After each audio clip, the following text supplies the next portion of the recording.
coming in hot. Vice President Kamala Harris stepping into unfriendly territory and doing a nearly half-an-hour interview with Fox News. And it was heated from the very first moment. Didn't start in like slow and sort of friendly. No, from the very first moment till the very end.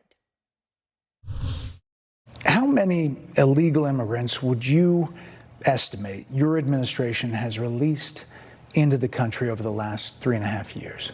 Well, I'm glad you raised the issue of immigration because I agree with you. It is a topic of discussion that people want to rightly have. And you know what I'm going to talk about. Yeah, but right do you, now, just a number. Do you think it's 1 million, 3 million? Brett, let's just get to the point. So your Homeland Security Secretary said that 85% of apprehensions. I'm not finished. We have it's a rough estimate of 6 million people have been released into the country. And let me just finish. I'll get to the question. I promise you. I was beginning to answer. And when you came in ship for the yes, may I finish responding, please? All right, that was right from the beginning. It was tense, and it continued. At one point, Harris visibly angry. She was railing against Trump and his threat to target what he has called the enemy from within. He's the one who talks about an enemy within, an enemy within, talking about the American people, suggesting he would turn the American military on the American people. We asked that question to the former president today. Harris Faulkner had a town hall, and this is how he responded. I heard about that. They were saying I was like threatening. I'm not threatening anybody. They're the ones doing the threatening. They do phony investigations. I've been investigated more than Alphonse Capone. He was the greatest gangster. No, it's true. No, but think of it. It's called weaponization of government. It's a terrible thing. So, Brett, I'm sorry, and with all due respect, that clip was not what he has been saying about the enemy within that he has repeated when he's speaking about the American people. That's not what you just showed. Well, he was asked about that specific... No, that's not what you just showed. In all fairness and respect to you. That was the question that we asked him. You didn't show that, and here's the bottom line. He has repeated it many times, and you and I both know that. And you and I both know that he has talked about turning the American military on the American people. He has talked about going after people who are engaged in peaceful protest. He has talked about locking people up because they disagree with him. This is a democracy. And in a democracy, the President of the United States, in the United States of America, should be willing to be able to handle criticism without saying he'd lock people up for doing it. And this is what is at stake. All right, the clenched teeth, the passion, Harris not backing down from a fight. And, you know, you talk about an interview like this, nearly 30 minutes. There's a reason she chose to do this, and there is a lot at stake in an election that the polls show to be neck and neck.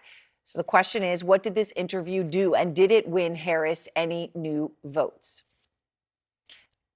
All right, and everyone is here with me now to talk about that. So let me ask you about that, Congressman Rose. What do you think in terms of her doing this? I mean, she went in this eyes wide open. Sure. I mean, so let's just say, I don't know how much time Brett Baier was given in the interview, but he didn't start off with a general question. He started right in on immigration, and she came right back. I mean, there was no sort of pretense at geniality. There was no build-up. No. And, you know, we had a fascinating conversation about 30 minutes ago, right? You know, because this is fresh. This was an hour ago. And you know, my friend is saying, oh, this was horrible. It was horrible. She did horribly, this and that. I thought that was an absolute home run because the audience... This friend right here next to you that you're talking about? This friend right here. So, oh, my God, it was a fire. It was a massacre. No, that was a home run because she sent the one message that needs to be sent, which was, I will go anywhere at any time and show the courage necessary to speak to every American, because that's what a real president does. The primary critique against her prior to this point was that she was not doing enough interviews. No one thought that the Fox News interview was going to go swimmingly every step of the way. Everyone knew it would be adversarial, but she showed exactly what she needed to show, which was that she is a leader ready to be president on day one. Did he just convince you? No, and I love Max. He's a great guy. The reality is she's just now doing this. I told the former congressman, if I were advising the vice president, I would not have advised this unless my internals suggested that I was in trouble. You're looking to appeal to, I assume, some maybe moderate-leaning Republicans, maybe some Republicans who aren't necessarily tied to the former president.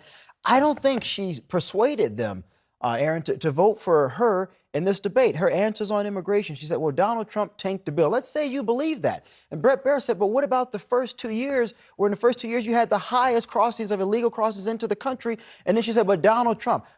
She didn't answer. He then asked her, well, what about your position on supporting taxpayer dollars for gender transitions for those detained, migrants that is? She said, well, Donald Trump had a similar law when he was president. Brett said, okay, that's fair, Madam Vice President, but it didn't occur under the Trump administration. What about your position? She didn't answer it. There were a lot of unanswered questions. I'll give her credit. She was stern, she was firm in her defense of her positions. But in terms of persuading conservatives or Republican-minded voters, I'm just not convinced she did it. Lulu, what do you think the point of it was, though? I mean, is it perhaps that she wasn't trying to persuade any voters, that she's looking for clips of this to go around and energize voters she already has to show up? I was about to say, hello, my friends. I disagree with both of you because I hate to break up such a lovely bromance, but what happened here is as follows. She went into hostile territory, and in our media environment, it's a Rorschach test. And so everyone's going to take from this what they want.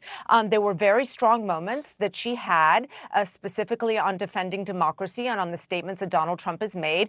And that is going to be clipped, and that's going to be sent around. And people who are persuadable will look at that and say, she did well. And there are going to be clips on her responses on immigration, and people who are persuadable and think that immigration is a serious issue are going to look at that and think she did poorly. And that is the environment in which we live. But I do agree that this is a very good thing for her to do, because at this point, she needs to go on as many places as she can, and she needs to get everyone talking about her, because there are no big moments anymore. There are no debates.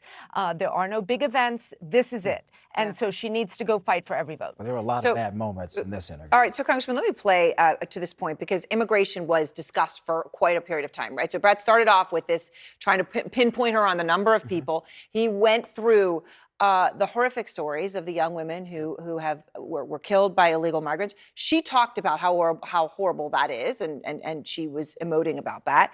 And then there was this exchange. Let me play it. When it comes to immigration, you supported allowing immigrants in the country illegally to apply for driver's license, to qualify for free tuition at universities, to be enrolled in free health care. Do you still support those things? Listen, that was 5 years ago, and I'm very clear that I will follow the law. I have made that statement over and over again, and as Vice President of the United States, that's exactly what I've done, not to mention before. You chose a running mate, Tim Walz, governor of Minnesota, who signed those very things into state law. So do you support that?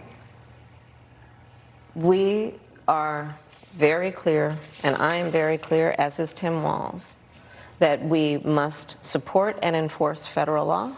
And that is exactly what we will do. Okay, there was a pause there.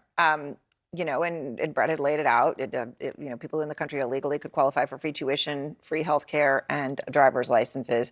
Do you think that sort of pregnant pause mattered, or do you think she recovered well from that? No, there was no pauses in this that really are of any concern. What matters, and we'll get to you in a second, what matters is that there's only one candidate in this race that has the courage to go on the primary news network of their opposition party, right? We all know collectively at this table, Donald Trump would under no circumstances sit down for an interview with MSNBC for an extended period of time. And we also know for certain that no Republican strategist would have the courage to criticize the leader of their own party for doing that. So as we look at this, right, she took the answer head on, noted for a fact that she wants the border closed and Donald Trump wants it open, along with the rest of the political party, the Republicans, who are his blind sycophants on this matter, as on everything else. I mean, wait a minute here.